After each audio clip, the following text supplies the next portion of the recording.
Mes parents m'ont dit que j'étais adopté en esprit et ne me laissaient jamais l'oublier. Mon frère a vu chaque étape importante de sa vie célébrer moi, j'ai eu droit au silence. Le jour de mon 25e anniversaire, grand-mère m'a serré dans ses bras et a dit « Il est temps ». Puis elle m'a tendu une enveloppe en me disant de ne pas l'ouvrir à la maison. Je suis resté assis dans ma voiture à la fixer pendant 1 heure. La première ligne à l'intérieur m'a fait murmurer « C'est pas possible ». Je m'appelle Adeline Spencer. J'ai 25 ans. Et le mois dernier, ma grand-mère m'a remis une enveloppe scellée, une enveloppe qui a détruit tout ce que je croyais savoir sur ma famille. Aussi loin que je me souvienne, mes parents m'ont toujours appelé « adopté spirituellement ». C'était leur façon d'expliquer pourquoi mon frère avait droit à des fêtes d'anniversaire alors que moi, j'avais des corvées, pourquoi il avait une voiture alors que je n'avais que le silence, pourquoi il était célébré, et moi, invisible. Je les ai crus pendant 25 ans. J'ai cru que je n'étais pas vraiment la leur. Puis, le jour de mon anniversaire, que ma famille avait commodément transformé en fête de remise de diplôme de MBA pour mon frère, grand-mère m'a prise à part, a pressé cette enveloppe dans mes mains, et a chuchoté « N'ouvre pas ça à la maison ». Je suis resté assise dans ma voiture pendant 1 heure. Quand j'ai enfin lu la première ligne, j'ai chuchoté à voix haute « C'est pas possible ». Avant de vous dire ce qu'il y avait à l'intérieur, prenez un moment pour liker et vous abonner, mais seulement si cette histoire résonne vraiment en vous. Laissez votre ville et votre heure locale dans les commentaires. J'adorerais savoir d'où vous m'écoutez. Maintenant, laissez-moi vous ramener là où tout a commencé. À la première fois où mon père m'a regardé et m'a dit que je n'étais pas vraiment la sienne.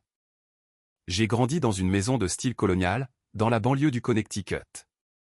4 chambres, des volets blancs, une véranda panoramique qui ressemblait à quelque chose sorti tout droit d'un magazine.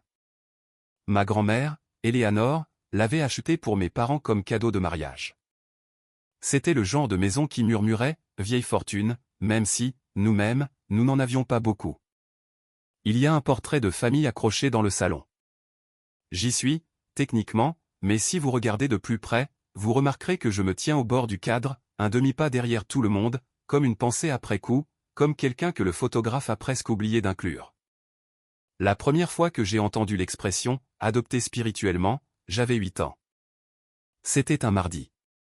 Je m'en souviens parce que mon anniversaire était le samedi d'avant, sauf que nous ne l'avions pas fêté. Mon frère Derek avait un tournoi de football ce week-end-là, et papa avait dit que son match était un engagement d'équipe. Mon anniversaire n'était qu'1 jour. Maman avait promis qu'on le fêterait la semaine suivante. Cette semaine n'est jamais venue. Alors, ce mardi-là, assise à la table du dîner, j'ai posé une question simple. Pourquoi Derek a-t-il la plus grande chambre? Papa n'a même pas levé les yeux de son steak. Parce que Derek est différent, Adeline. Tu n'es pas comme nous. Pas vraiment. Tu es adopté spirituellement.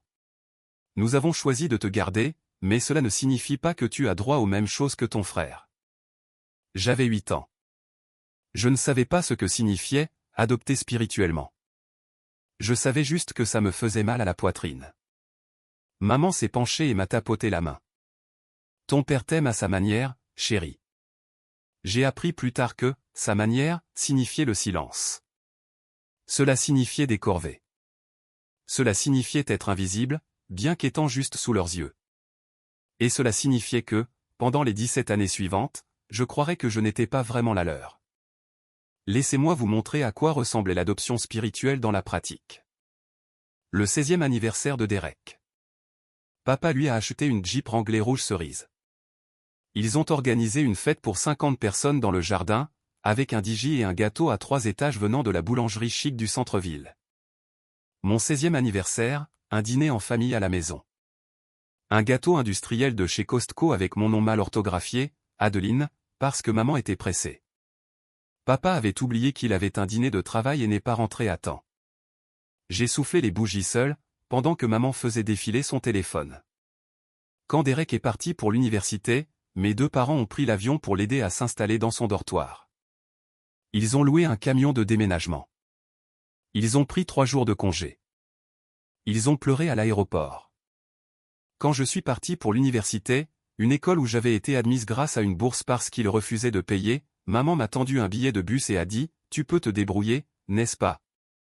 Derek a besoin de la voiture ce week-end. » Je me suis débrouillé. Pour la remise de diplôme du lycée de Derek, papa lui a offert une Rolex. Pas une bon marché.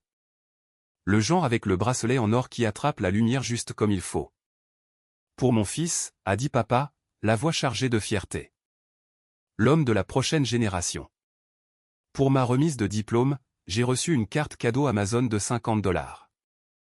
Pas de discours. Pas de « je suis fier de toi ». Juste une carte que maman avait clairement achetée à la dernière minute, parce qu'elle disait « joyeuse remise de diplôme » dans une police bleue générique. Mais il y avait une personne qui ne m'oubliait jamais. Grand-mère Éléanore. Chaque année, le jour exact de mon anniversaire, une carte arrivait par la poste. Toujours le même papier lavande. Toujours la même écriture en boucle. Toujours le même message, souviens-toi de qui tu es, ma chérie. La vérité finit toujours par faire surface. Je ne comprenais pas ce qu'elle voulait dire. Pas à l'époque. Adopter spirituellement n'était pas juste une étiquette. C'était un système. Quand les factures de scolarité arrivaient, papa secouait la tête. La vraie famille passe en premier, Adeline. Nous devons prioriser l'éducation de Derek. Alors, j'ai cumulé 2 emplois pendant l'université, serveuse dans un dîner et tutrice de maths le week-end, tout en ayant une charge de cours complète. J'ai obtenu mon diplôme avec $47 000 de prêts étudiants et un diplôme en comptabilité. Derek a obtenu son diplôme sans dette, avec une voiture, une caution pour un appartement et un voyage en Europe comme cadeau de fin d'études. Quand il y avait des corvées à faire, devinez qui les faisait. Tu dois mériter ta place, disait maman en me tendant une serpillière pendant que Derek jouait aux jeux vidéo dans sa chambre. J'ai récuré les toilettes. J'ai lavé la vaisselle. J'ai appris que ma valeur dans cette maison se mesurait en travail, pas en amour. Quand des décisions familiales étaient prises, vacances, fêtes, même ce qu'on mangeait pour le dîner, j'étais exclu. C'est entre parents par le sang, disait papa, comme si le sang qui coulait dans mes veines était d'une certaine manière différent du leur. J'ai déménagé à 22 ans, juste après l'obtention de mon diplôme. J'ai trouvé un studio à Hartford pour $1000. Mais c'était le mien. Un espace où personne ne pouvait me dire que je n'y avais pas ma place. Un jour, notre vieille voisine, Madame Patterson, a mentionné quelque chose en passant. Ta grand-mère a été si généreuse d'acheter cette maison pour tes parents. Peu de belles-mères feraient ça. J'ai interrogé maman à ce sujet plus tard. Elle a balayé la question de la main. C'est de l'histoire ancienne, Adeline. La maison est à nous maintenant. Mais quelque chose dans son ton ne sonnait pas juste. Il y avait une lueur dans ses yeux, de la nervosité peut-être, ou de la culpabilité. Je l'ai classée dans un coin de ma tête. Juste une autre pièce d'un puzzle que je ne savais pas encore que j'étais en train de résoudre. Avance rapide jusqu'au mois dernier. J'avais 25 ans, je travaillais comme comptable dans une entreprise de logistique de taille moyenne. Salaire, $52 000 par an. Rien de glamour, mais c'était un travail honnête, et c'était le mien. J'étais assise à mon bureau, en train d'examiner les rapports trimestriels, quand mon téléphone a vibré. Un texto de maman. Célébration familiale ce samedi. Remise du diplôme MBA de Derek. Ne sois pas en retard. Aucune mention de mon anniversaire. Bien sûr. Je commençais à taper un refus poli. J'avais des projets. J'étais occupé. Les excuses habituelles. Quand mon téléphone a sonné. L'identifiant d'appel affichait un numéro du Connecticut que j'ai reconnu immédiatement. Grand-mère. Adeline. Ma chérie. Sa voix était plus mince que dans mes souvenirs, mais toujours chaleureuse, toujours elle. J'ai besoin que tu rentres à la maison ce samedi. Je n'avais pas prévu de venir. Je sais, mais j'ai quelque chose d'important à te donner. Elle a fait une pause, et je pouvais entendre sa respiration, lente et délibérée. Cela fait 25 ans que ça se prépare. Quelque chose dans sa voix m'a noué l'estomac. Qu'est-ce que tu veux dire? J'ai mis quelque chose de côté pour toi le jour de ta naissance, a-t-elle dit doucement. Quand j'ai vu la façon dont ton père te regardait, comme si tu étais une déception avant même d'avoir ouvert les yeux, j'ai su alors que je devais te protéger. Je ne savais pas quoi dire. Les mots restaient suspendus là, lourds d'un sens que je ne pouvais pas tout à fait saisir. Rentre à la maison, Adeline, samedi. Je t'expliquerai tout. Ce soir-là, j'ai réservé un vol pour le Connecticut. Je me suis dit que c'était juste une visite de famille, juste un dîner d'anniversaire. Je supporterais pour le bien de grand-mère. Mais au fond, je savais que quelque chose était sur le point de changer. Je ne savais juste pas à quel point. Samedi est arrivé plus vite que prévu. Je suis entré dans l'allée à midi, ma voiture de location paraissant modeste à côté de la BMW X5 de Derek, celle que papa lui avait achetée l'année dernière pour avoir été un si grand travailleur. La maison avait l'air la même que toujours, volets blancs, pelouse manucurée, le genre de perfection de banlieue qui cachait toutes sortes de dysfonctionnements. Mais aujourd'hui, quelque chose était différent. Une immense bannière était accrochée sur le porche avant. Félicitations, Derek. MBA Promotion 2026. Aucune mention de mon anniversaire. Pas même une note de bas de page. À l'intérieur, la maison était un chaos. Les traiteurs installaient des tables. Les fleuristes arrangeaient des centres de table. L'air sentait le parfum cher et les fleurs fraîches. Délices, les préférés de Derek. Maman m'a repéré dans le hall d'entrée. Ah, bien. Tu es là. Elle m'a fourré un morceau de papier dans les mains. Voici la liste. Les tables doivent être installées dans le jardin. Les salles de bain doivent être nettoyées. Oh, et les traiteurs ont besoin de quelqu'un pour les diriger, ils continuent de mettre les choses au mauvais endroit. Où est Derek? Dans sa chambre, il se repose avant la fête. Elle l'a dit comme si c'était une évidence. Comme si, bien sûr, Derek se reposerait pendant que je travaillais. J'ai jeté un coup d'œil à la liste. Elle était longue, très longue. Et les invités arrivaient à 16 heures. 40 personnes, famille, amis, collègues de ton père. Elle s'éloignait déjà. Assure-toi que tout soit parfait, Adeline. Je suis resté là, tenant cette liste, sentant le poids familier de l'invisibilité s'installer sur mes épaules. Puis je l'ai vue. Sur la table du couloir, à moitié cachée sous une pile de courrier, une enveloppe lavande avec mon nom dessus, l'écriture de grand-mère, une carte d'anniversaire. Elle avait été ouverte, lue, et jetée de côté comme une publicité. Il n'avait même pas pris la peine de me la donner. À 16 heures, le jardin était transformé en une célébration digne de la royauté. La royauté de Derek, en tout cas. Tente blanche, lumière scintillante, une tour de champagne qui brillait sous le soleil de l'après-midi. 40 invités déambulaient dans des tenues de créateurs, riant, portant des toasts et faisant semblant de s'intéresser au programme de MBA. Je me tenais près de la table du traiteur, dans la même robe noire que j'avais portée à 3 autres événements familiaux, regardant mon père commander la pièce. Tout le monde, tout le monde. Papa a fait teinter sa flûte de champagne avec une fourchette. La foule s'est calmée. Je veux porter un toast à mon fils Derek. Mon héritage. Ma fierté. Les invités ont levé leurs verres. La voix de papa a enflé d'émotion. Dès l'instant où Derek est né, j'ai su qu'il était destiné à la grandeur. Il est tout ce que j'ai toujours espéré chez un fils. Intelligent, motivé, ambitieux, et maintenant avec son MBA, il est prêt à conquérir le monde. Applaudissements. Acclamations. Derek se tenait à côté de papa, rayonnant, portant un nouveau costume Ralph Lauren qui coûtait probablement plus que mon loyer mensuel. Pas un seul mot sur moi.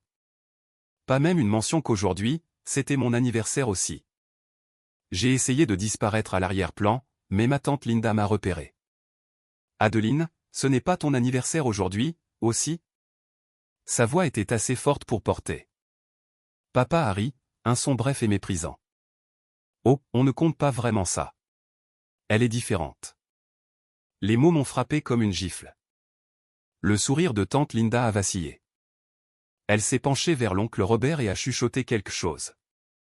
J'ai saisi les mots, pauvre fille, adoptée spirituellement, peu importe ce que cela signifie. De l'autre côté de la cour, j'ai vu grand-mère Éléanore. Elle était assise seule dans une chaise en osier, ses cheveux argentés accrochant la lumière du soleil, ses yeux traquant tout, observant, attendant. Quand nos yeux se sont croisés, elle m'a fait un petit signe de tête. Attends juste, ce signe de tête semblait dire. Attends juste. Papa n'avait pas fini. Il a fait teinter son verre à nouveau, et la foule s'est tue pour ce qu'il considérait clairement comme sa grande annonce. Maintenant, je veux partager une nouvelle excitante concernant l'avenir de notre famille. Il a mis son bras autour des épaules de Derek. Comme la plupart d'entre vous le savent, Eleanor, ma merveilleuse belle-mère, possède cette magnifique maison. Quand elle finira par nous quitter, que Dieu la bénisse, nous prévoyons de vendre la propriété et d'utiliser les profits pour financer la première entreprise de Derek. Derek a hoché la tête comme si c'était déjà une affaire conclue. Certains invités ont murmuré leur approbation. J'ai senti quelque chose se briser en moi. Excusez-moi. Ma voix est sortie plus petite que je ne le voulais. Et moi? Papa n'a même pas regardé dans ma direction. Tu es une adulte, Adeline. Tu as toujours été autonome. D'ailleurs, il a fait une pause comme s'il choisissait ses prochains mots avec soin, tu n'es pas techniquement de la famille au sens traditionnel. Le silence qui a suivi était suffocant. Tante Linda avait l'air horrifiée. Oncle Robert étudiait ses chaussures. Quelques invités ont échangé des regards mal à l'aise. Et moi? Je suis resté là, sans champagne parce qu'apparemment il n'en avait plus avant d'arriver à moi, sentant tout le poids de 25 années s'écraser d'un coup. Puis vint le bruit d'une canne tapant contre les dalles du patio. Grand-mère Eleanor s'est levée de sa chaise, avec la grâce lente et délibérée de quelqu'un qui attendait ce moment précis. Elle a traversé la cour, les invités s'écartant comme une mère devant elle, jusqu'à ce qu'elle se tienne directement devant mon père. Sa voix était toujours enveloppée de soie. Richard, elle a prononcé son nom comme un verdict. Je crois que tu as oublié dans la maison de qui tu te trouves. La couleur s'est vidée du visage de mon père. Grand-mère s'est tournée vers moi, ses yeux doux mais féroces. Adeline, ma chérie, viens avec moi. Grand-mère m'a conduite loin de la foule, son bras lié au mien, sa poigne plus forte que ce à quoi je me serais attendu de la part d'une femme de 82 ans. Nous nous sommes arrêtés près des rosiers au bord de la propriété, assez loin de la fête pour que personne ne puisse nous entendre. Elle s'est tournée pour me faire face, les yeux brillants. Joyeux 25e anniversaire, ma chérie. Avant que je puisse répondre, elle a plongé la main dans la poche de son cardigan et a sorti une enveloppe. Elle était de couleur crème, épaisse, et scellée avec un seau de cire rouge. Le logo pressé dans la cire m'était inconnu. Une paire de balances avec les lettres C et A en dessous. Grand-mère, qu'est-ce que c'est? Ton avenir. Elle a pressé l'enveloppe dans mes mains. Mais tu ne peux pas l'ouvrir ici. Va dans ta voiture, lis-le seul, et ensuite, seulement ensuite, décide ce que tu veux faire. La voix de papa a coupé à travers le jardin. Mère, qu'est-ce que c'est? Qu'est-ce que tu fais? Les affaires de famille devraient être discutées. C'est entre moi et ma petite fille. La voix de grand-mère n'a pas vacillé. Tu as eu 25 ans pour discuter des affaires de famille avec elle, Richard. Tu as choisi de ne pas le faire. La mâchoire de papa s'est serrée, mais il n'a pas argumenté. Il ne le ferait pas. Pas avec Eleanor. Pas devant des témoins. J'ai baissé les yeux sur l'enveloppe. Colend Associates. C'était le cabinet d'avocats. J'ai reconnu le nom. Grand-mère les avait mentionnés une fois, il y a des années, quand elle parlait de mettre de l'ordre dans ses affaires. Va, Adeline. Grand-mère a serré ma main. Je m'occupe des choses ici. J'ai marché jusqu'à ma voiture dans un état second. Les bruits de la fête s'estompaient derrière moi. L'enveloppe semblait lourde dans mes mains, plus lourde que du papier ne devrait l'être. Je suis resté assise sur le siège conducteur pendant 1 heure, à la fixer. Peu importe ce qu'il y avait à l'intérieur, je savais que cela changerait tout. Le soleil avait commencé à se coucher quand j'ai finalement brisé le seau. Mes mains tremblaient. La cire a craqué sous mon ongle, et j'ai fait glisser le contenu.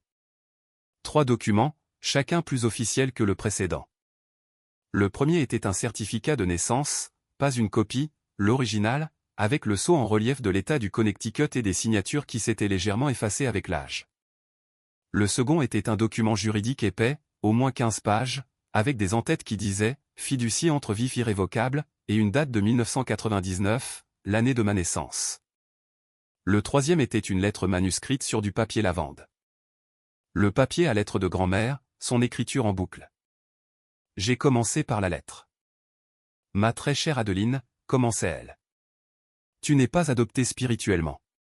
Tu ne l'as jamais été. Ton père a menti pour justifier son incapacité à aimer une fille. J'ai lu cette ligne 3 fois. Puis je l'ai relue encore. Quelque chose entre un rire et un sanglot s'est échappé de ma gorge. Pas parce que c'était drôle, mais parce que j'avais passé 25 ans à croire un mensonge qui n'était même pas correctement construit. J'ai saisi le certificat de naissance et je l'ai scanné frénétiquement. Mère, Margaret Louise Spencer, née Mitchell. Père, Richard James Spencer. Enfant, Adeline Marie Spencer. Pas de dossier d'adoption, pas d'amendement, pas d'astérisque ou de note de bas de page suggérant que j'étais autre chose que leur fille biologique. J'étais à eux. J'avais toujours été à eux, et ils m'avaient menti de toute façon. La lettre continuait, j'ai regardé ton père te traiter comme une citoyenne de seconde zone depuis le jour où tu es né. Je ne pouvais pas le changer, mais je pouvais te protéger. Ce trust était ma façon de m'assurer que tu aurais quelque chose à toi, peu importe ce qu'il disait ou faisait. Mes mains tremblaient encore, mais maintenant ce n'était pas de peur. Je me suis tourné vers le document de fiducie. C'était dense de langage juridique. Constituant, bénéficiaire, irrévocable. Mais les détails clés étaient assez clairs, même pour mes yeux de comptable. Type, fiducie entre vif irrévocable, irrévocable living trust. Établi, 15 mars 1999, 3 jours après ma naissance. Constituant, Eleanor Ann Mitchell. Bénéficiaire unique, Adeline Marie Spencer. Et puis les actifs. 1. Propriété immobilière, la maison résidentielle au 47 Maple Grove Lane, Greenwich, Connecticut. Valeur actuelle estimée, 1,2 million de dollars. 2. Actifs financiers. Compte d'épargne détenu à la First National Bank. Solde actuel, environ 340 000 dollars. Condition, le bénéficiaire assumera le contrôle total des actifs de la fiducie en atteignant l'âge de 25 ans. 25 ans. J'ai lu la section sur la propriété 3 fois, certaine de mal comprendre. La maison. La maison dans laquelle mes parents avaient vécu pendant 30 ans. La maison que mon père venait de promettre de vendre pour l'entreprise de Derek. Elle n'était pas à eux. Elle n'avait jamais été à eux. Grand-mère les avait laissés vivre là, oui. Mais selon ce document, notarié, témoigné par 2 parties indépendantes et déposé auprès du tribunal des successions du Connecticut, elle n'avait jamais transféré la propriété. Il n'y avait pas d'acte au nom de Richard ou Margaret. Ils étaient des occupants, rien de plus. La lettre continuait, je savais que ce jour viendrait, Adeline. Je savais que ton père essaierait de t'effacer de l'avenir de la famille. Alors, je me suis assuré il y a 25 ans que peu importe ce qu'il faisait ou disait, tu aurais quelque chose qui serait entièrement à toi, quelque chose qu'il ne pourrait jamais te prendre. Je suis restée assise dans ma voiture alors que la dernière lumière s'estompait du ciel, les documents étalés sur mes genoux. Pour la première fois de ma vie, j'avais la preuve que je comptais, et la preuve que mon père avait bâti tout son royaume sur une fondation de mensonges. Mon premier instinct a été de retourner dans cette fête et de jeter les documents au visage de mon père. Je l'imaginais, les halètements, le chaos, le regard d'horreur sur le visage de papa alors que 40 invités regardaient ces mensonges soigneusement construits s'effondrer. Cela aurait été satisfaisant, cathartique même, mais cela aurait été son jeu. Le drame, les explosions émotionnelles, le genre de scène qu'il pourrait plus tard rejeter en disant qu'Adeline était hystérique. Non, je voulais que ce soit différent. J'ai sorti mon téléphone et composé le numéro imprimé sur l'entête des documents du trust. Call & Associates, comment puis-je diriger votre appel? J'ai besoin de parler avec Martin Cole. Je m'appelle Adeline Spencer. Je crois qu'il m'attend. Une pause. Puis, un instant, Mademoiselle Spencer. 30 secondes plus tard, une voix de baryton chaleureuse est arrivée sur la ligne. Adeline, votre grand-mère m'a dit que vous appelleriez. Monsieur Cole, j'ai besoin de comprendre. Est-ce réel? Est-ce que ce trust est applicable? Complètement. Votre grand-mère a été méticuleuse. Le trust a été correctement maintenu pendant 25 ans. À compter d'aujourd'hui, votre anniversaire, vous avez pleine autorité sur tous les actifs contenus à l'intérieur, y compris la propriété. Mon cœur martelait. Mes parents ne savent pas, n'est-ce pas? Ils savent qu'Eleanor a mis quelque chose de côté pour vous. Ils ont supposé que c'était un petit héritage, un geste. Il a fait une pause. Ils n'ont aucune idée pour la maison. Que se passe-t-il maintenant?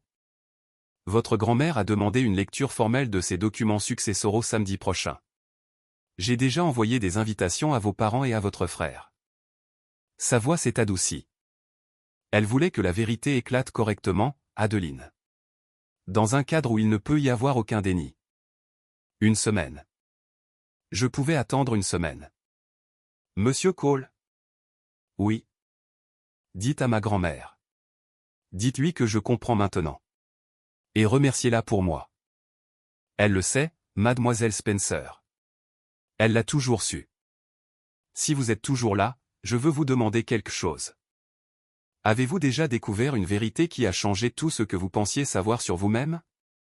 Écrivez « vérité » dans les commentaires si c'est le cas, et si vous appréciez cette histoire, pensez à vous abonner. Cela aide vraiment la chaîne à grandir. Maintenant, retour à la semaine qui a changé ma vie. Les appels ont commencé lundi matin. Papa a été le premier. Adeline, on a besoin que tu reviennes ce week-end. Ta grand-mère met de l'ordre dans ses affaires, et la maison doit être préparée. Préparée pourquoi? Pour après, sa voix était impatiente. Elle ne va pas vivre éternellement. Nous devons nous assurer que tout se passe en douceur. Traduction, il voulait s'assurer que la maison était prête à être vendue au moment où grand-mère serait partie. Puis est venu l'appel de maman mardi. Ton père est très stressé par la succession, chérie. Peut-être que tu pourrais venir aider. Sois une bonne fille. Sois une bonne fille. La phrase m'a retourné l'estomac. Mercredi a apporté un texto de Derek. Et Serette, papa dit qu'il y a des papiers qu'on doit tous signer quand tu viendras. Un truc sur la coordination familiale. C'est pas grand-chose. Pas grand-chose. J'ai appelé Monsieur Cole cet après-midi-là. Ils veulent que je signe quelque chose. Un formulaire de reconnaissance des actifs familiaux. Sa voix s'est aiguisée. Ne signez rien, mademoiselle Spencer. Tout ce qu'il vous demande de signer en ce moment est probablement une renonciation. Une tentative pour vous faire abandonner toute réclamation sur la succession avant que le trust ne soit révélé. Ils ne savent pas pour le trust? Non, mais ils savent que votre grand-mère vous aime et ils s'inquiètent qu'elle ait pu vous laisser quelque chose. C'est du contrôle des dommages préventifs. L'email de papa est arrivé jeudi. La pièce jointe était intitulée « Formulaire de reconnaissance des actifs de la famille Spencer ». Je l'ai ouvert juste pour voir ce qu'il demandait. Le document était simple. En signant, je confirmerai que je n'avais aucune réclamation légale sur les actifs des successions Spencer ou Mitchell. Ils essayaient de m'effacer avant même que je puisse riposter. La blague était sur eux. J'avais déjà tout. Vendredi soir, on a frappé à la porte de mon appartement. Maman se tenait dans le couloir, tenant un bouquet de fleurs. Des chrysanthèmes, mes moins préférés, mais le choix privilégié de Derek. Je peux entrer, chérie? Contre mon meilleur jugement, je me suis écarté. Elle s'est assise sur mon canapé d'occasion, son sac à main de créateur semblant absurdement déplacé dans mon modeste studio. Adeline, je sais que ton père peut être dur, mais il a de bonnes intentions. Il ne sait juste pas comment exprimer son affection envers une fille. Dur est un mot pour ça. Il t'aime à sa manière. Elle a tendu la main vers la mienne. Et je sais que cette situation avec la succession de grand-mère est compliquée, mais signer ce formulaire, cela rendrait les choses tellement plus faciles pour tout le monde. Cela préserverait la paix. Préserver la paix. Comme si la paix n'avait pas été préservée sur mon dos pendant 25 ans. Maman, sais-tu au moins ce que grand-mère a mis dans sa succession? Peu importe ce qu'elle y a mis. Ce qui compte, c'est que nous sommes une famille, et les familles ne se battent pas pour l'argent. Elle a serré ma main. D'ailleurs, chérie, ta grand-mère est vieille. Sa mémoire n'est plus ce qu'elle était. Si elle t'a dit quelque chose d'étrange à la fête, eh bien, parfois les personnes âgées deviennent confuses. Je me suis senti vaciller. Peut-être que grand-mère était confuse. Peut-être que j'interprétais trop tout ça. Peut-être. Mon téléphone a vibré. Un texto de grand-mère. Ils vont essayer de te faire douter. Ne doute pas. J'ai attendu 25 ans pour ce moment. Toi aussi. J'ai regardé ma mère, son maquillage parfaitement appliqué, son inquiétude répétée, ces fleurs qui n'étaient même pas pour moi. Je ne signe rien, maman. Son masque a glissé juste une seconde. Puis elle a ramassé son sac et est partie sans un autre mot. La nuit précédant la lecture, je n'ai pas pu dormir. Je suis resté allongé dans mon lit à fixer le plafond, les documents du trust étalés sur ma table de nuit comme des preuves dans un procès. Chaque fois que je fermais les yeux, je voyais le visage de mon père. Pas en colère, mais méprisant. Le même regard qu'il m'avait donné toute ma vie. Tu n'es pas vraiment de la famille, alors pourquoi t'en soucies-tu? Ces mots m'avaient hanté pendant des années. Chaque fois que j'essayais de parler, chaque fois que j'essayais de m'affirmer, ils résonnaient dans ma tête, me faisant rétrécir dans le silence. Mais ce soir, quelque chose était différent. Je me suis levé et j'ai marché jusqu'à mon placard, j'ai poussé les robes usées et les pulls délavés jusqu'à ce que je le trouve. Un tailleur bleu marine que j'avais acheté il y a 6 mois pour un entretien d'embauche auquel j'avais eu trop peur d'assister. L'étiquette était encore dessus, jamais portée. Je l'avais acheté avec mon propre argent. L'argent que j'avais gagné grâce à un travail que j'avais fait, dans une carrière que j'avais bâtie sans leur aide ni leur soutien. J'ai enlevé les étiquettes et accroché le tailleur à ma porte. Demain. Je n'entrerai pas dans cette pièce comme la fille oubliée. Je n'allais pas demander la permission d'exister. Je n'allais pas mendier un siège à une table qui n'avait jamais été destinée pour moi. Demain, j'allais m'asseoir à une table de ma propre fabrication. J'ai pensé à toutes les fois où j'avais essayé de mériter leur amour, les notes parfaites, l'obéissance silencieuse, les années à croire que si j'essayais juste un peu plus fort, ils finiraient par me voir. Rien de tout cela n'avait fonctionné, parce que le problème n'avait jamais été moi. C'était eux. Je me suis endormi quelque temps après minuit. Et pour la première fois depuis des semaines, je n'ai pas rêvé d'être invisible. J'ai rêvé que je me tenais dans la lumière. Samedi matin, 9 h, les bureaux de Cole & Associates occupaient le dernier étage d'un immeuble en verre dans le centre-ville de Hartford. Tout en bois poli et chaises en cuir, avec des fenêtres qui donnaient sur la rivière Connecticut. Martin Cole était exactement ce à quoi je m'attendais. Cheveux argentés, yeux perçants, avec le calme d'un homme qui avait vu 1000 disputes familiales et savait exactement comment celle-ci allait finir. Mademoiselle Spencer. Il a serré ma main chaleureusement. Votre grand-mère dit beaucoup de bien de vous. Est-ce qu'elle est ici? Non, elle ne se sent pas assez bien pour assister en personne, mais elle m'a autorisé à agir en son nom. Il a indiqué une chaise. Avant que votre famille n'arrive, je veux m'assurer que vous comprenez ce qui est sur le point de se passer. Il a fait glisser un dossier sur le bureau. À l'intérieur se trouvait une copie de l'acte de propriété de la maison, l'acte original de 1994. Propriétaire, Eleanor Ann Mitchell. Il n'y avait pas d'acte de transfert, pas de contrat de vente, aucune documentation montrant que la propriété avait changé de main. Vos parents vivent dans cette maison depuis 30 ans, a dit Martin, mais ils ne l'ont jamais possédée. Votre grand-mère leur a permis de rester, mais elle a délibérément gardé le titre à son nom. Elle n'a jamais fait confiance à votre père pour agir correctement envers vous. J'ai fixé le papier. Et ils ne le savent pas. Ils croient qu'Eleanor leur a donné la maison verbalement comme cadeau de mariage, mais sans transfert d'acte. Un accord verbal ne signifie rien.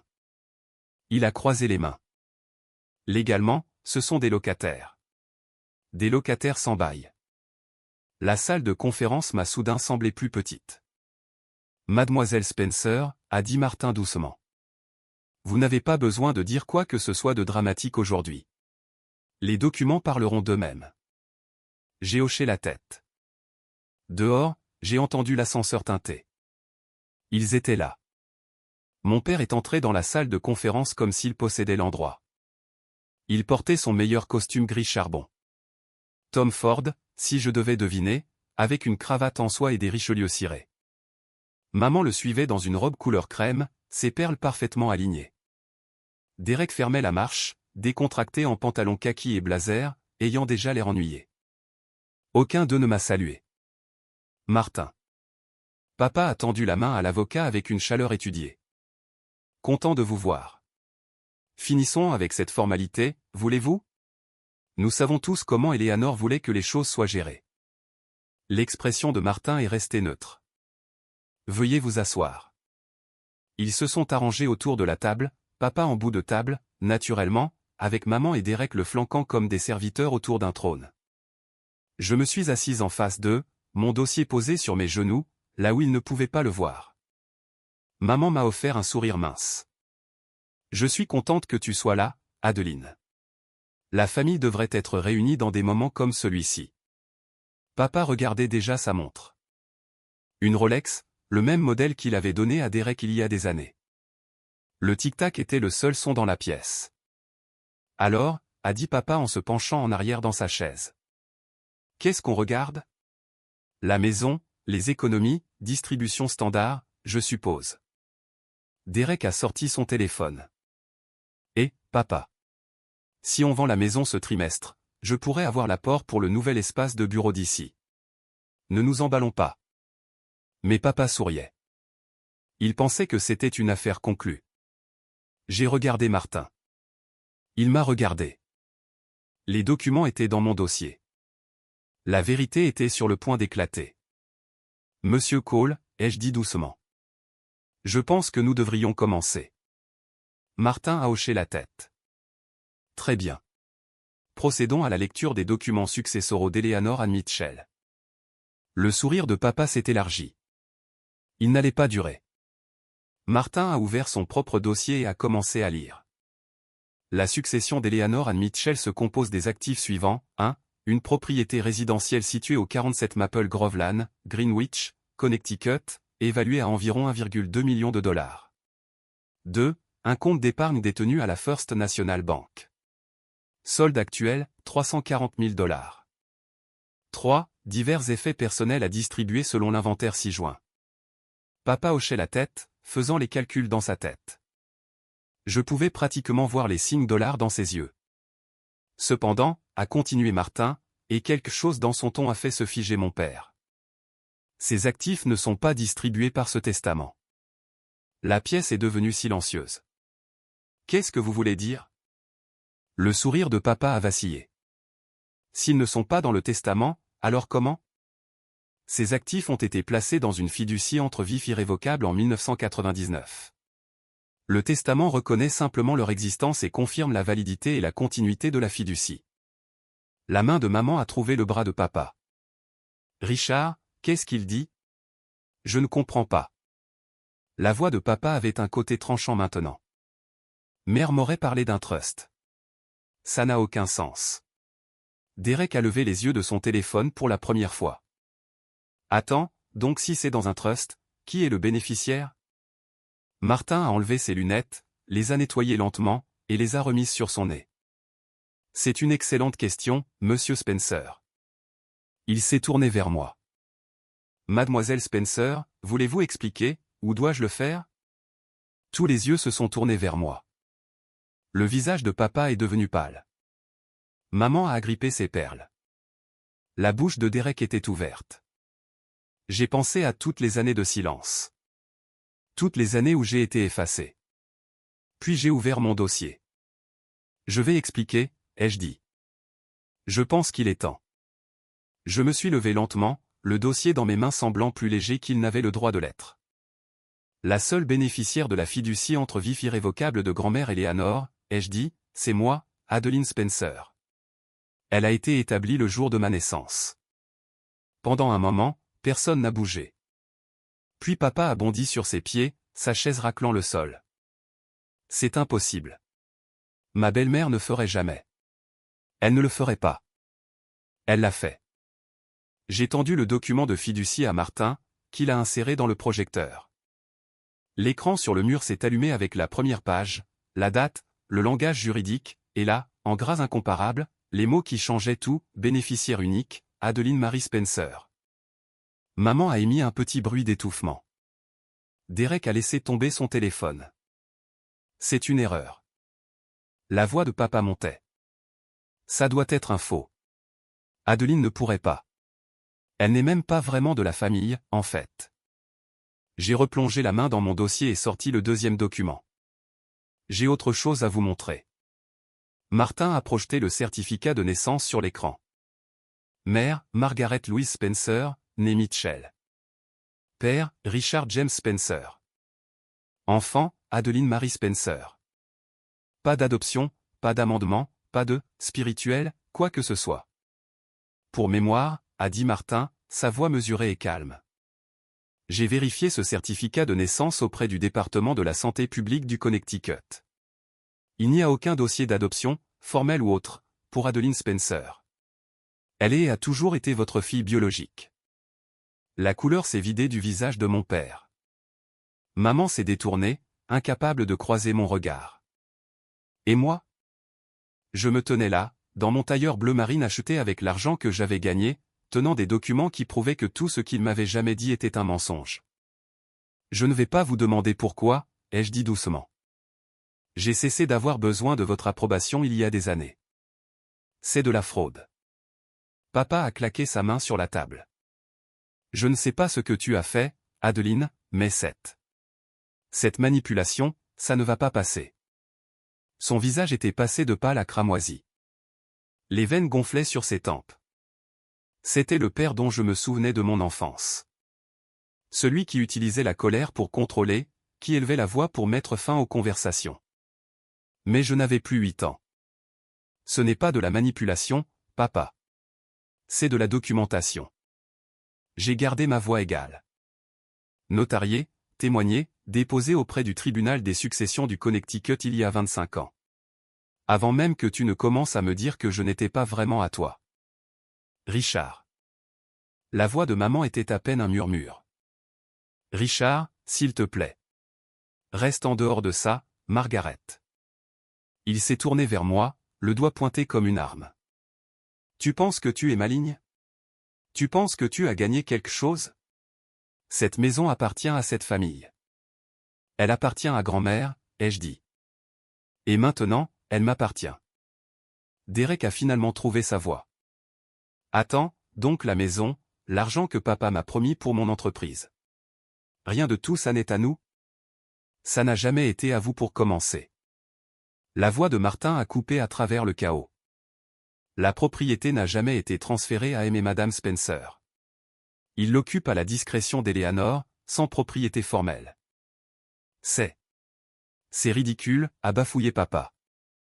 Nous avons payé les impôts fonciers. Nous avons entretenu le terrain.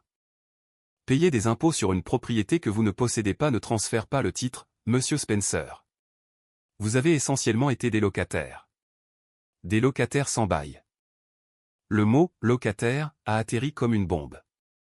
Maman a commencé à pleurer, des sanglots silencieux et tremblants. Derek fixait le mur comme s'il avait été giflé. Et papa? Papa me regardait avec une expression que je n'avais jamais vue auparavant. De la peur. Pour la première fois de ma vie, mon père avait peur de moi. Martin a continué, sa voix stable et professionnelle. Selon les termes du trust, Mademoiselle Spencer a désormais le contrôle total sur tous les actifs, y compris la propriété résidentielle. Les occupants actuels, M et Madame Spencer, y résident sans bail formel ni accord de propriété. Tu ne peux pas nous mettre dehors.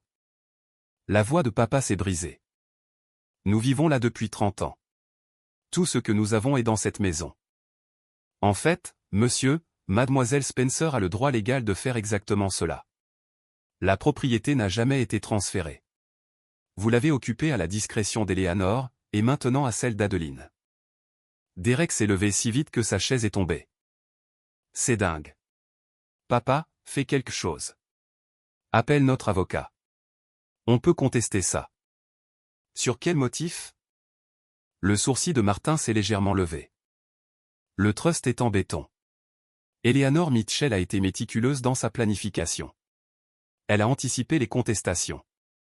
Le combat a semblé quitter mon père. Ses épaules se sont affaissées, ses mains, qui étaient serrées en poing, se sont lentement détendues. Puis il s'est tourné vers moi et sa voix a changé. Adeline, chérie. J'ai tressailli.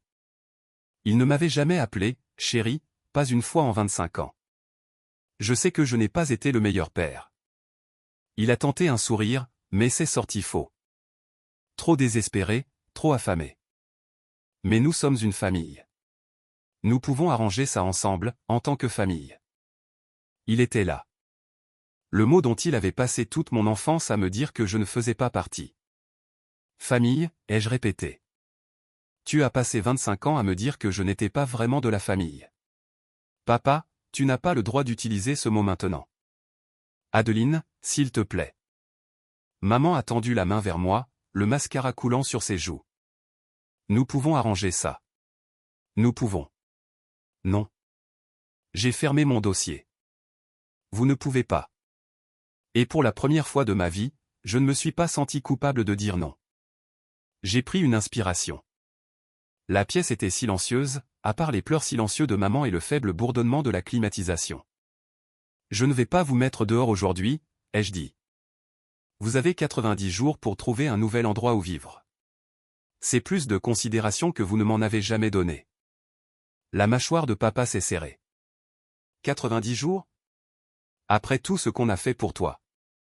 Tout ce que vous avez fait pour moi. J'ai failli rire. Vous m'avez dit que j'étais adopté spirituellement pour pouvoir justifier de m'ignorer. Vous m'avez fait payer ma propre éducation alors que Derek recevait tout sur un plateau. Vous avez programmé mon anniversaire comme la fête de remise de diplôme de mon frère. J'ai fait une pause. Qu'est-ce que vous avez fait exactement pour moi, papa? Il n'avait aucune réponse. Maman a essayé une dernière fois. Adeline, s'il te plaît. Je sais que les choses n'étaient pas parfaites, mais je suis ta mère. Je t'aime. Alors pourquoi ne m'as-tu pas protégé? Les mots sont sortis plus tranchants que je ne le voulais. Tu es resté là pendant 25 ans alors qu'il me traitait comme une erreur. Ton amour n'est pas venu avec des actes, maman. Et j'ai fini d'accepter des mots sans preuve. Derek a fait une dernière tentative. Allez, a dit. C'est pas juste. J'étais censé. Tu étais censé obtenir l'argent de la vente d'une maison qui n'a jamais été la tienne. J'ai croisé son regard. C'est de leur faute, Derek, pas de la mienne. J'ai rassemblé mes documents et me suis tourné vers Martin. Merci, monsieur Cole. Je crois que nous avons fini ici. En effet, nous avons fini, mademoiselle Spencer. Il s'est levé et m'a serré la main. Je ferai préparer les documents de transition d'ici la fin de la semaine. Je suis sorti de cette salle de conférence sans regarder en arrière. 25 ans de silence. 25 ans à croire leurs mensonges. Ça s'est terminé aujourd'hui. Une semaine après la lecture, Martin m'a rappelé à son bureau. Votre grand-mère m'a demandé de vous donner ceci séparément, a-t-il dit, en faisant glisser une autre enveloppe lavande sur son bureau. Elle voulait que vous la lisiez après. Eh bien, une fois que la poussière serait retombée. Je l'ai ouverte soigneusement, reconnaissant immédiatement l'écriture familière de grand-mère. Ma très chère Adeline, si tu lis ceci, alors la vérité est enfin sortie. J'imagine que ton père ne l'a pas bien pris. Il n'a jamais su gérer la perte de contrôle avec grâce. Je veux que tu comprennes quelque chose à propos de Richard. Cela n'excuse pas ce qu'il a fait. Rien n'excuse cela. Mais cela pourrait t'aider à donner un sens à tout ça. Ton père avait une sœur, autrefois. Elle s'appelait Catherine. Elle est morte dans un accident de voiture quand elle avait 19 ans, bien avant ta naissance. La réaction de ton grand-père a été froide. Il a dit, perdre un fils aurait été une vraie tragédie. Ce n'était qu'une fille. J'ai arrêté de lire. Ma gorge était serrée. Richard a grandi en croyant que les filles valaient moins que les fils. C'était la seule vérité qu'il ait jamais connue. Quand tu es né, sa première-née, une fille, il ne savait pas comment t'aimer. Alors, il a inventé une histoire qui donnait du sens à son échec. Adopter spirituellement signifiait qu'il n'avait pas à affronter sa propre incapacité à aimer. Je ne pouvais pas changer ton père. Dieu sait que j'ai essayé. Mais je pouvais m'assurer que ces dégâts aient des limites. Ce trust, cette maison, cet argent. Ce n'était jamais une question de vengeance, Adeline. C'était pour s'assurer que sa cruauté ne définisse pas ton avenir. Tu es aimée, ma chérie. Tu l'as toujours été. Maintenant, va vivre la vie que tu mérites. J'ai posé la lettre, essuyé mes yeux, et remarqué un post-scriptum en bas. PS. Je ne suis pas encore morte. Viens me rendre visite ce dimanche. Je ferai du thé. Malgré tout, j'ai ri. Derek m'a envoyé un texto 3 semaines plus tard. Et Serette, on peut se voir? Je veux parler. J'ai accepté, surtout par curiosité. Nous nous sommes rencontrés dans un café près de mon appartement, terrain neutre. Il est arrivé en jean et chemise froissée, ne ressemblant en rien à l'enfant doré et soigné dont je me souvenais de la fête.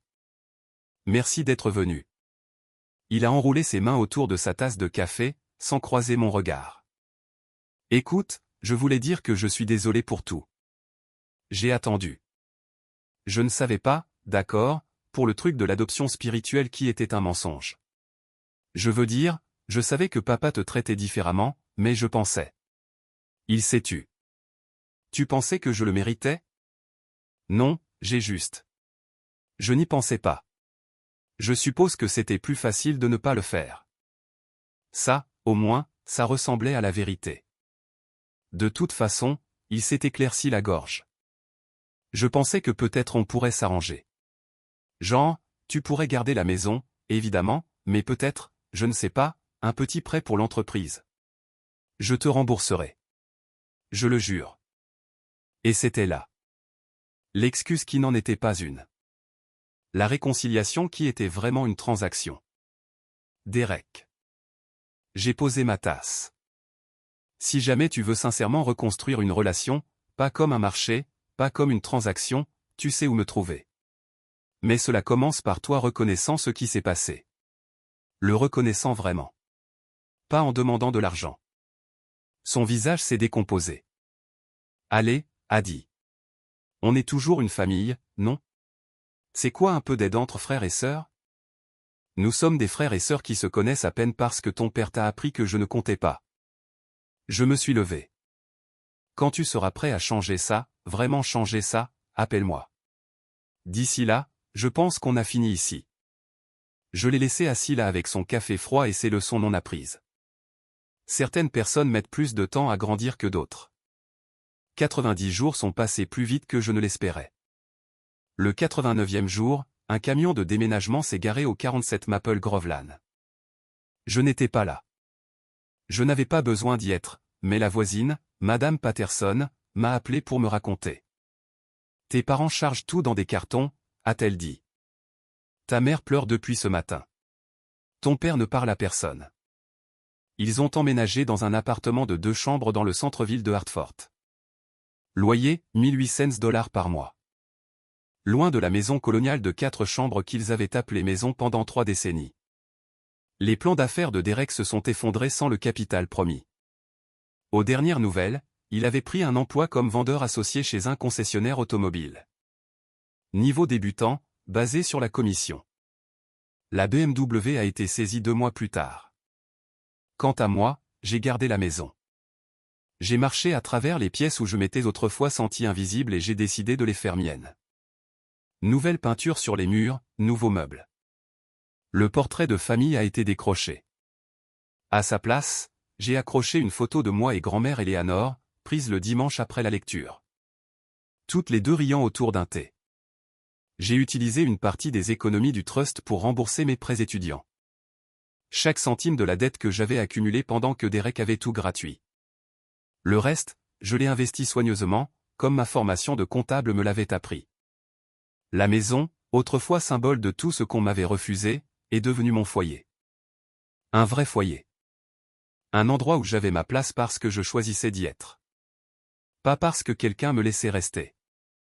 Et chaque matin, quand je passe la porte d'entrée, je passe devant l'endroit où ce portrait de famille était accroché. Celui où j'étais toujours au bord, presque coupé. Maintenant, il y a une nouvelle photo là. Juste moi, debout au centre. Enfin, là où est ma place. 1 an a passé depuis ce jour dans le bureau de Martin Cole. Je suis assise dans le salon maintenant, mon salon, regardant le coucher de soleil à travers des fenêtres que je regardais enfant. La lumière est dorée. Le genre qui rend tout plus doux, plus gentil. Beaucoup de choses ont changé. J'ai été promu comptable senior au travail. Meilleur salaire, meilleures heures, une équipe qui valorise vraiment ce que j'apporte. J'ai utilisé une partie du revenu supplémentaire pour acheter une petite propriété locative au centre-ville. Mon premier véritable investissement en dehors du trust. Grand-mère Eleanor est toujours avec nous, Dieu merci. Sa santé n'est pas parfaite, mais elle est têtue de la meilleure des manières. Nous prenons le thé tous les dimanches maintenant, une tradition qui a commencé après la lecture et n'a pas cessé depuis. Elle me raconte des histoires sur l'enfance de ma mère, sur la femme que Margaret était avant d'épouser mon père. Je ne suis pas sûr de ce que je dois faire de ces histoires pour l'instant, mais je les garde. Mes parents n'ont pas appelé. Ça me va. Derek m'envoie des textos occasionnellement. Des trucs superficiels. Rien de profond. Comment ça va? Joyeuse fête, j'ai vu ta photo sur Facebook. Je réponds poliment, mais je ne m'engage pas beaucoup. La porte n'est pas fermée, exactement. Elle n'est juste pas grande ouverte.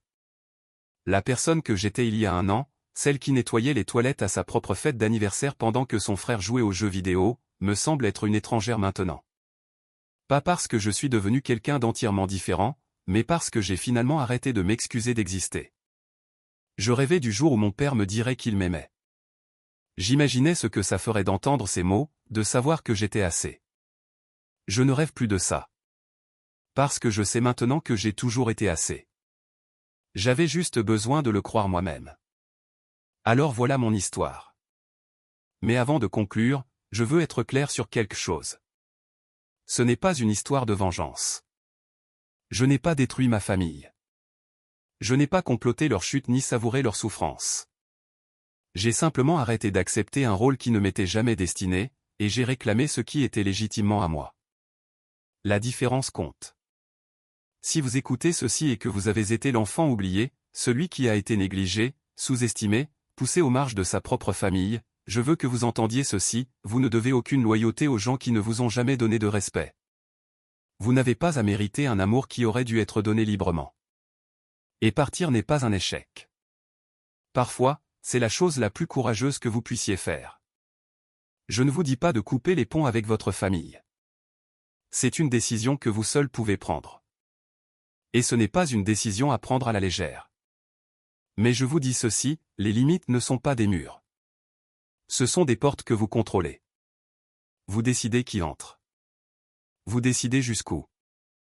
La meilleure vengeance, si on peut même appeler ça comme ça, n'est pas de faire souffrir les autres.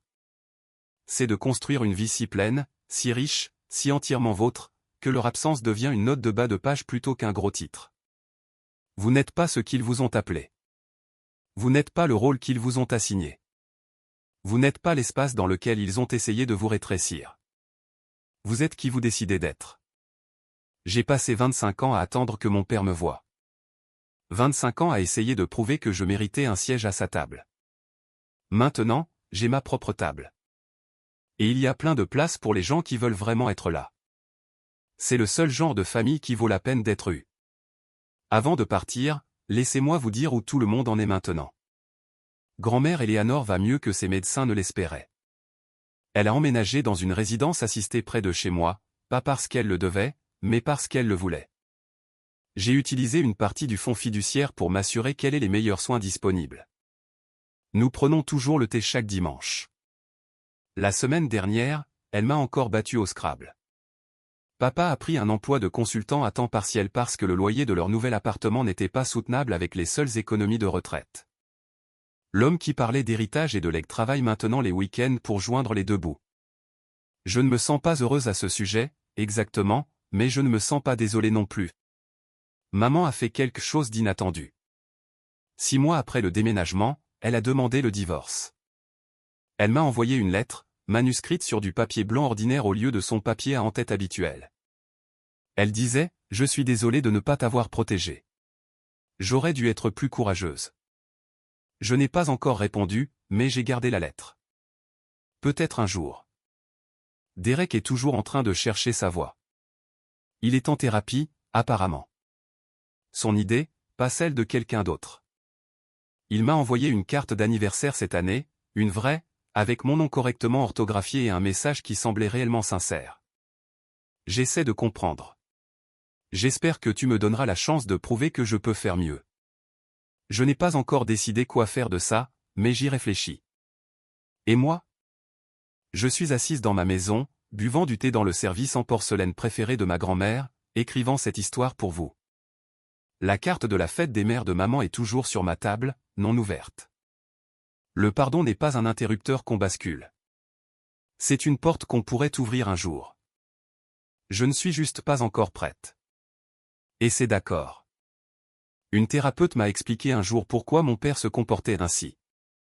Elle a appelé ça l'absence de valeur acquise, learned worthlessness, la croyance transmise de génération en génération que certaines personnes ont intrinsèquement moins de valeur que d'autres. Dans le cas de mon père, c'étaient les filles qui étaient sans valeur. Il l'a appris de son père. Un homme qui a rejeté la mort de sa propre fille comme n'étant pas une vraie tragédie. Ce genre de leçon ne disparaît pas simplement. Elle s'enfouit en vous, façonne la façon dont vous voyez le monde, la façon dont vous traitez les gens les plus proches de vous. Mon père ne pouvait pas m'aimer parce qu'il n'avait jamais appris que les filles pouvaient être aimées.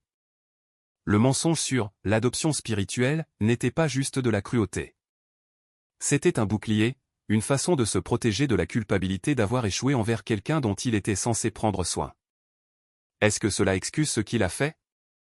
Absolument pas. Mais cela m'aide à le comprendre. Et comprendre est la première étape vers la guérison. Voici ce que j'ai appris, les gens blessés blessent les autres. Mon père a été blessé bien avant ma naissance. Et au lieu de guérir ses blessures, il me les a transmises. C'est une tragédie pour nous deux. Mais voici le truc, sa douleur ne m'oblige pas à souffrir. Je peux avoir de la compassion pour l'enfant qu'il était autrefois, et quand même maintenir des limites avec l'homme qu'il est devenu. Ces deux choses ne sont pas mutuellement exclusives. Si vous avez affaire à quelqu'un comme mon père, quelqu'un dont le comportement semble inexplicable, dont la cruauté semble personnelle, sachez ceci, ce n'est pas à propos de vous. Ça ne l'a jamais été. Leur incapacité à vous aimer dit tout sur eux, et rien sur votre valeur. Vous n'êtes pas responsable de guérir des blessures que vous n'avez pas créées, mais vous êtes responsable de vous protéger des gens qui refusent de guérir. Ce n'est pas de la cruauté. C'est de la survie. Alors voilà mon histoire. Un mensonge vieux de 25 ans, une enveloppe scellée, et une grand-mère qui m'a assez aimé pour planifier un quart de siècle à l'avance. Si vous retenez quelque chose de ceci, que ce soit ceci, vous n'êtes pas ce qu'ils vous ont appelé. Vous n'êtes pas le rôle qu'ils vous ont assigné. Vous êtes qui vous décidez d'être. Pendant 25 ans, j'ai cru que j'étais adopté spirituellement. Un fardeau, une pensée après coup, une erreur que ma famille tolérait gracieusement. J'ai laissé cette croyance façonner mes choix, mes relations, mon sens de ma propre valeur. Tout était bâti sur un mensonge. Un mensonge que mon père racontait pour justifier ses propres limites. Un mensonge que ma mère permettait en restant silencieuse. Un mensonge dont mon frère bénéficiait sans jamais le remettre en question. Mais les mensonges ne durent pas éternellement. La vérité finit toujours par faire surface. C'est ce que grand-mère écrivait dans ses cartes d'anniversaire. Et elle avait raison. Ça prend juste parfois plus de temps qu'on ne le voudrait. Si vous êtes toujours avec moi, si vous avez écouté jusqu'ici, merci. Merci d'avoir accordé votre temps à mon histoire. J'adorerais entendre la vôtre. Avez-vous déjà été l'enfant oublié? Celui qui a été négligé pendant que quelqu'un d'autre recevait tout? Comment avez-vous réclamé votre place? Laissez votre histoire dans les commentaires. Je lis chacun d'entre eux. Et si cela a résonné en vous, regardez les vidéos dans la description. Je pense que vous y trouverez quelque chose qui vous parlera. Jusqu'à la prochaine fois, prenez soin de vous. Vous le méritez. Pas parce que quelqu'un vous l'a dit, pas parce que vous l'avez gagné, juste parce que vous existez. C'est assez. Ça l'a toujours été. Au revoir pour l'instant. Et souvenez-vous, votre table vous attend. Tout ce que vous avez à faire, c'est vous asseoir.